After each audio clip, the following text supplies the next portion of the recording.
क्या लगता है हरियाणा में सिर्फ 13 सीटों पर पीपीआई और आप भी कह रहे हैं सरकार हमारी बनेगी? देखिए सर, ये समीकरण तो होते हैं सर राजनीतिक तौर पे। बनाना तो सर समाज ने है, तो इन्होंने मुख्यमंत्री उप मुख्यमंत्री दिया था, लेकिन जो इनके वादे थे उन्होंने आज तक धरातल पे कोई वादा नहीं पूरा किया। अगर किया तो मुझे बता दीजिए।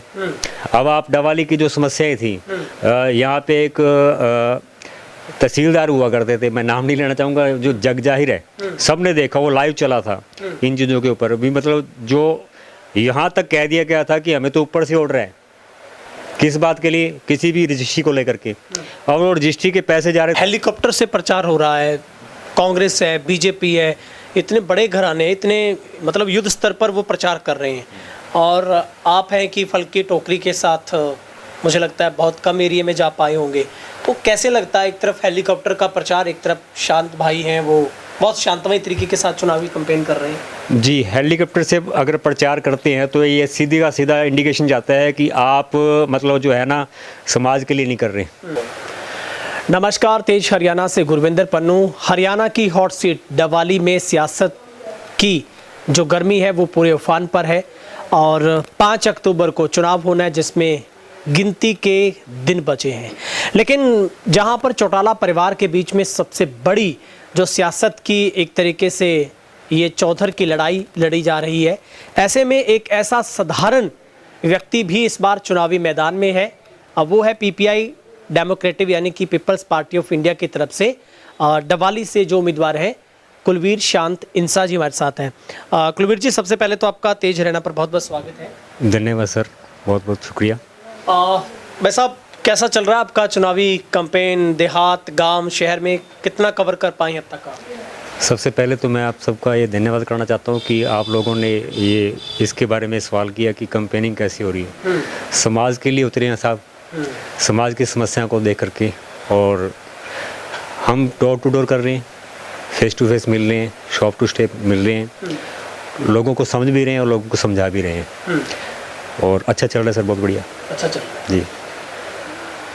पीपीआई जो पार्टी है, कैसे आपको ऑफर हुआ, कैसे राजनीति में आना हुआ? क्योंकि आपका तो पत्रकारिता के साथ भी लगाव रहा है, म्यूजिक के साथ आप लोग जुड़े हैं, और सामाजिक तौर पर भी संस्थाओं में और सेवक के तौर पर भी आपने भूमिका निभाई है। कैसे राजनीति में अचानक आना हुआ? देखिए सर, समाज से भी हम समाज से ही बने हैं, समाज से सीखे हैं कि क्या क्या हमें दिक्कतें हैं समाज में, और ये फील किया, महसूस हुआ, खुद भी भुक्तभोगी हैं कि ये समस्याएं, इनके ऊपर एक सामाजिक तौर पे काम किया जाए। लेकिन ज़्यादातर देखा गया कि सामाजिक संस्थाएं बड़ा जोर लगाती काम करती है, लेकिन उनका आउटपुट राजनीतिक लोगों की वजह से वो हो ही नहीं पाता, जिस मोटिव को लेके वो काम करते हैं ना। ऐसी चीज़ें होती हैं जहाँ पे राजनीतिज्ञ के या जो भी मौके की सरकार होती है उनकी साइन की ज़रूरत पड़ती है, लेकिन वो आपसी खींचातानी में वो काम हो ही नहीं पाती जनता के। तो सामाजिक संस्थाएं बनने के बाद भी उनका औचित्य कोई नहीं रह पाता। तो इन चीज़ों को देखते हुए दूसरे नंबर पे ये कि मतलब जो देश का नागरिक है उसे अपने घर की व्यवस्था के बारे में पता होना चाहिए। तो ये हमारा देश, जो हमारा समाज है, हमारा घर है, और इसकी समस्या हमारी समस्या है। तो अगर हम इसको राजतंत्र की बात करें तो ये राजतांत्रिक सिस्टम नहीं हमारा इंडिया में, ये लोकतांत्रिक पार्टी लगा लीजिए, लोकतांत्रिक वे में जो काम करते हैं। तो लोकतंत्र में हर इंसान की भूमिका उतनी ही अहम है जो किसी राज घराने की बात करते हैं आप, तो उसको अपनी अहमियत समझने की ज़रूरत है, अपने समाज को समझने की ज़रूरत है। इन चीज़ों को देखते हुए राजनीति में उतरना पड़ा, ताकि समाज की व्यवस्थाओं को ठीक किया जा सके, आम लोग भी आगे आ सके। अभी मैंने नोट किया कि जो आपकी पीपीआई पार्टी है वो मुझे लगता है हरियाणा की 13 सीटों पर चुनाव लड़ रही है, और इस बार तो माहौल ऐसा है कि हर पार्टी यही कह रही है कि हम हरियाणा में सरकार बनाएंगे, हमारा मुख्यमंत्री होगा। जेजेपी भी यही बात कह रही है, आईएनएलडी भी यही बात कह रही है, कांग्रेस कह रही है, बीजेपी दावा कर रही है, अब पीपीआई भी दावा कर रही है। आपने भी बहुत लंबी चौड़ी फहरिस्त लेकर आप उतरे हैं घोषणा पत्र में। डवाली को जिला बनाने की मांग है, स्वास्थ्य, शिक्षा, रोजगार से जुड़े तमाम आपने मुद्दों को शामिल किया है। तो क्या लगता है हरियाणा में सिर्फ 13 सीटों पर पीपीआई और आप भी कह रहे हैं सरकार हमारी बनेगी? देखिए सर, ये समीकरण तो होते हैं सर राजनीतिक तौर पे। बनाना तो सर समाज ने है, जो मुख्यमंत्री बनाना है वो समाज ने बनाना है।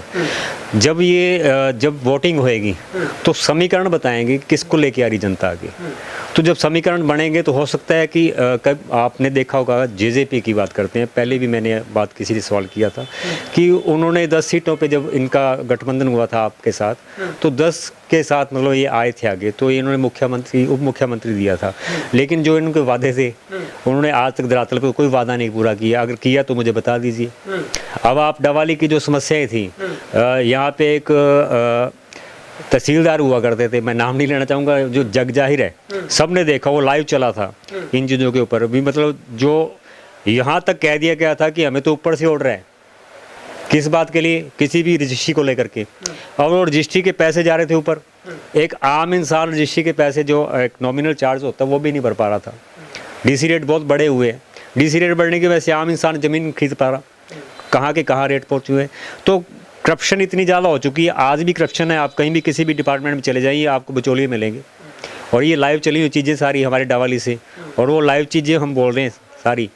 शरेआम एक इंसान थे मसीता गांव से, एसपी मसीता, उस बंदे ने अपने किसान भाइयों के साथ मिलके बाकायदा उन्होंने पूरा का पूरा सारा लाइव किया था वहाँ से, ठीक है, और रंगे हाथों पकड़ा था, पैसे लोगों के वापस करवाए थे उसी टाइम पे।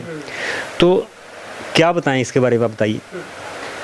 डवाली हरियाणा की हॉट सीट है इस बार, क्योंकि चौटाला परिवार के बड़े बड़े दिग्गज यहाँ पर चुनाव लड़ रहे हैं। शांत जी, कैसे देखते हैं? एक तरफ आप साधारण व्यक्ति है और एक तरफ इतने बड़े राजनीतिक घरानों के साथ आपका मुकाबला हो रहा है, कैसे देखते हैं इस मुकाबले को? नहीं, मेरा इनके साथ मुकाबला नहीं है सर।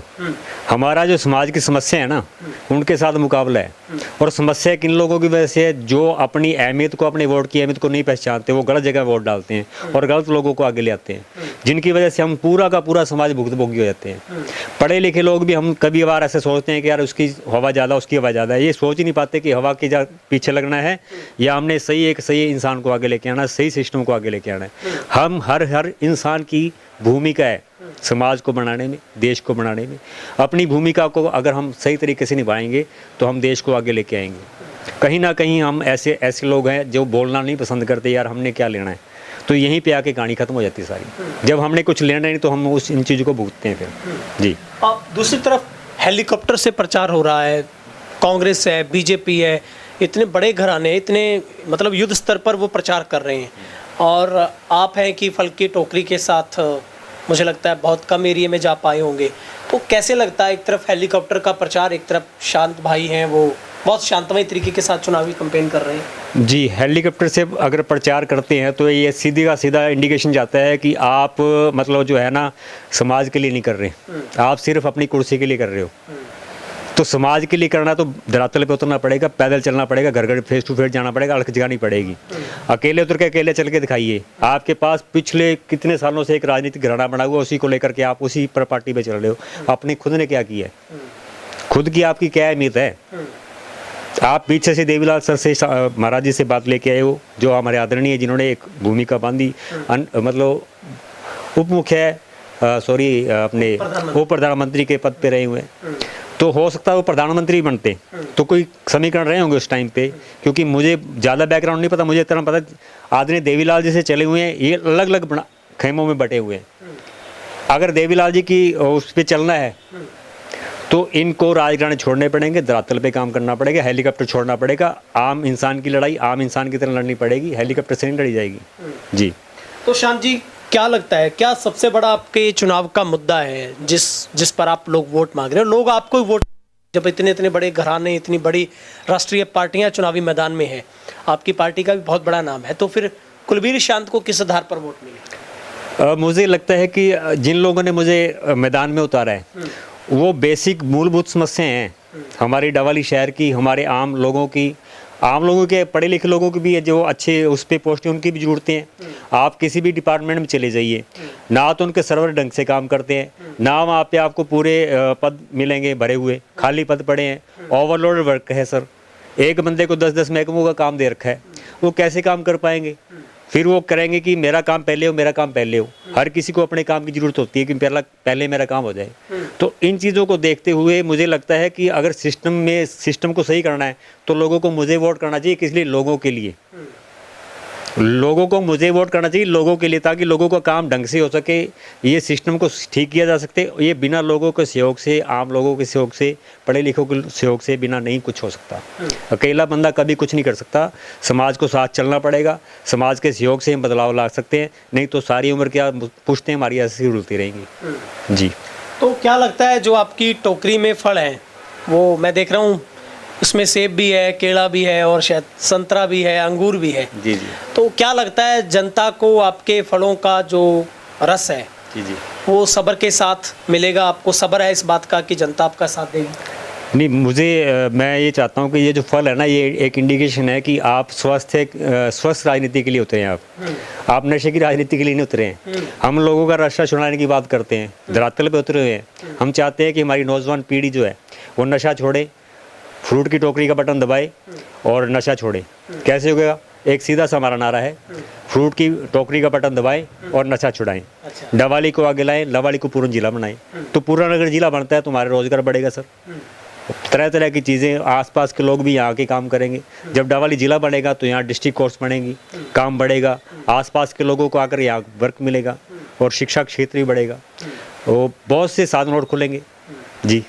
शांत जी, अक्सर होता है कि जब चुनाव आता है तभी हम देखते हैं कि नए नए चेहरे चुनावी मैदान में उतरते हैं। आपको नहीं लगता कि आपने थोड़ा विलंब कर दिया? आपको बहुत टाइम पहले ही राजनीति में कूद जाना चाहिए था, जब आपको पता था कि 2024 का सत्ता का महासंग्राम आ रहा है, या आप इस कूटनीति में लगे थे, आप धरातल पर काम कर रहे थे? नहीं, मैं तो सामाजिक कार्य करता हूँ सर।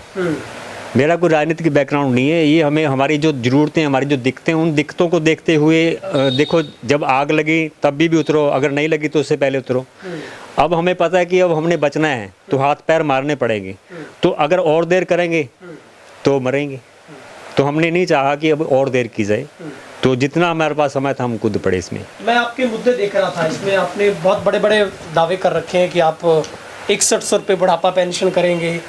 आपने लिखा है इसमें कि पूरे शहर को आप CCTV कैमरे से युक्त करेंगे। आप सुरक्षा का मुद्दा है, महिलाओं से जुड़ा मुद्दा है, फ्री में आप कह रहे हैं कि पूरी स्वास्थ्य सेवाएं फ्री देंगे हम लोग, और दिव्यांग जनों के लिए भी पेंशन का आपने इसमें लिखा है। कर्मचारी सम्मान योजना लाने की बात है, छात्र छात्राओं को समान योजना देने की बात है, सर्वप्रथम डवाली को जिला बनाने की बात है, ग्रीन डवाली, क्लीन डवाली बनाने की बात है, कैटल फ्री करने की बात आपने की है। तो इसमें पूरे के पूरे आपके 19 ऐसे जो आपके मुद्दे हैं आपके इस मैनिफेस्टो के अंदर। जी। देखिए, ये जब अभी आपने थोड़ी देर पहले पूछा था कि हमने धरातल पे काम किया है, तभी ये इतने मुद्दे हमारे सामने आए हैं, नहीं तो हम कैसे इतने मुद्दों को लिख पाते हैं। अब आपने कहा कि 100 रुपये देने हैं। अब 100 रुपये हमने अपनी जेब से नहीं देने हैं, ये कोई फ्री का कुछ भी नहीं है इसमें। ये जनता का पैसा ही जनता को देना है, क्योंकि ये हमारा संविधान कहता है कि जो टैक्स का पैसा है वो टैक्स के पैसे से देश चलता है। अगर इसमें अगर फ्री लिखा है तो उसके लिए मैं माफ़ी चाहता हूँ, फ्री इसमें कुछ नहीं है। फ्री कोई दे ही नहीं सकता। अगर आम आदमी पार्टी ने फ्री देना तो अपनी जेब से दे, वो क्यों स्टेट के और सेंटर के पैसे से देगी भाई साहब? सही है। फ्री कुछ नहीं है। ये हमारा पैसा जो टैक्स के रूप में जाता है वो देश को चलाने के लिए, लेकिन वो बड़े बड़े अरबपति जो लोग हैं, जो ठेकेदार प्रथा में चलते हैं, वो इस पैसे को गबन करते हैं, लोगों तक पहुंचते नहीं है। ये योजनाएं ऑलरेडी ये योजनाएं हैं, ये योजनाएं लोगों तक पहुंचती नहीं है। लोगों से अंगूठे लगवाए जाते हैं, वो लोगों तक पहुंचता नहीं है। मैंने ना मनरेगा का स्कीम जो चल रही है, ये 75% तो सेंटर से आता है, 25% स्टेट देती है, ठीक है। तो होता क्या है कि अनपढ़ बच्चे लोग हैं, गरीब लोग हैं, उनको नहीं पता, उनसे अंगूठे लगवाए जाते हैं। अंगूठे लगवा करके उनकी जो दिहाड़ी कहीं करवाई जाती है, काम कहाँ दिखाया जाता है, मैनिफेस्टो जो इनका मस्टॉल जो बढ़ते हैं वो कुछ किया जाता है। तो मैंने लोगों के 5-5 साल के दबे हुए जॉब कार्ड डेरी करवाए थे। ये डवाली गांव, जोगेवाला गांव, पन्नीवाला मोरी के गांव, 5-5 साल से इनके पैसे रुके हुए थे।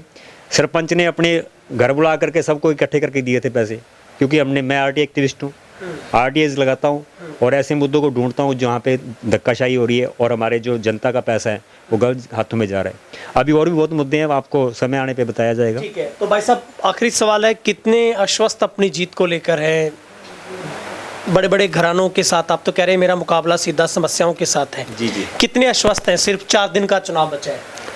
देखिए, हम लोगों में अलख जगाने के लिए उतरे हुए हैं। ये लंबा संघर्ष चलने वाला है, ये एक दिन की लड़ाई नहीं है। ये जब तक जागरूकता नहीं आएगी तब तक हम लड़ेंगे, और जनता के साथ, जनता के सहयोग से, जनता के प्यार से लड़ेंगे और चेंज आएगा। और हो सकता है कि इस चुनाव को हम जीत पाए ना जीत पाए, लेकिन लोगों तक हम जरूर पहुंचेंगे, लोगों की समस्याओं को लोगों को उजागर करेंगे, लोगों को साथ जोड़ेंगे। अगर जिताना तो जनता के हाथ में है, और मेरी तो अपील यही है कि हम सही लोगों को लेके आए आगे, और जनता ही ला सकती है। और जागरूकता की कमी है, अगर जागरूकता पूरी होती है तो अच्छे लोग आगे आएंगे। ठीक है भाई साहब, बहुत बहुत शुक्रिया और शुभकामनाएं। धन्यवाद सर, धन्यवाद। तो ये थे हमारे साथ पीपीआई डेमोक्रेटिक पार्टी की तरफ से जो डवाली से उम्मीदवार हैं कुलवीर शांत इंसा, जो हमारे साथ बातचीत कर रहे थे। खैर वो लंबी चौड़ी जो उनके पास फहरिस्त है वो मुद्दों को लेकर है, और सीधे तौर पर उन्होंने कहा है कि हेलीकॉप्टर पर नहीं बल्कि मैं गलियों में उतरकर प्रचार कर रहा हूं। और उन्होंने दावा किया है कि अगर जनता तक मेरी बात पहुंचेगी, जागरूकता अवेयरनेस आएगी, तो ज़रूर पीपीआई है वो इस बार सरकार बनाने में सहयोगी रहेगी। और डवाली की जो तमाम उन्होंने मुद्दे जो अपने मैनिफेस्टो में शामिल किए उन पर वो काम करेंगी। खैर जनता को अपना काम 5 तारीख को करना है। 8 तारीख को ईवीएम खुलेगी, तब पता चलेगा हरियाणा की सियासत में डवाली की चौधर की जंग में इस बार किसके सर पर एमएलए का साज सजेगा। कैमरा पर्सन वकील के साथ